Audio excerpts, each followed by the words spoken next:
Christian Reflections, the Gospels.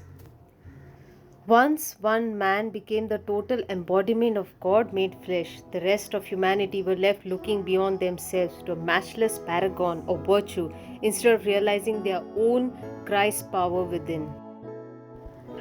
How would you describe your relationship with Jesus? Is it personal or more of abstract faith in Jesus as the Christ? How do you connect with Jesus? Do you think of yourself as following Jesus or imitating Christ or neither? What are your earliest memories of knowing about Jesus? What are your earliest memories of knowing Jesus? How has your relationship with Jesus changed over time? What have been your struggles with this? Are you too comfortable with the changes? Is there a particular symbol or image through which you relate to Jesus? To whom do you pray? To Jesus, to God the Father, to Our Lady? To get at this, ask yourself how you pray in times of great stress or grief or anxiety. What kind of God Jesus revealed? What is the proper object of your worship? What makes Christianity so compelling and irresistible? Who is Jesus? How do you know Jesus?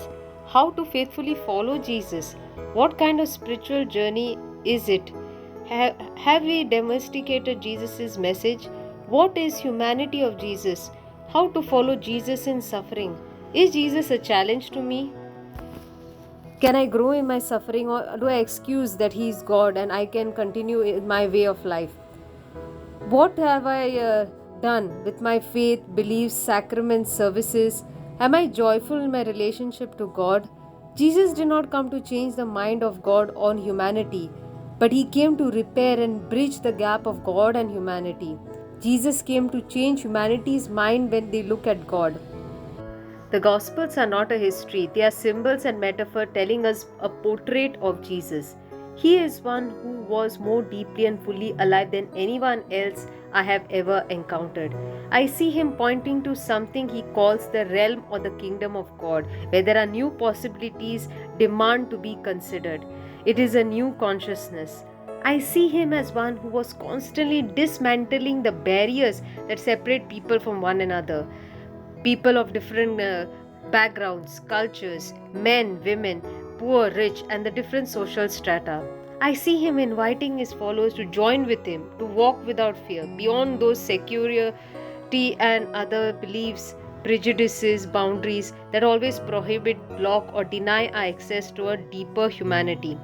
To be Jesus' disciples, we are forced to heed his call to surrender all of our killing stereotypes based on external differences and to walk beyond all of our distorting fears into a new prejudice free humanity.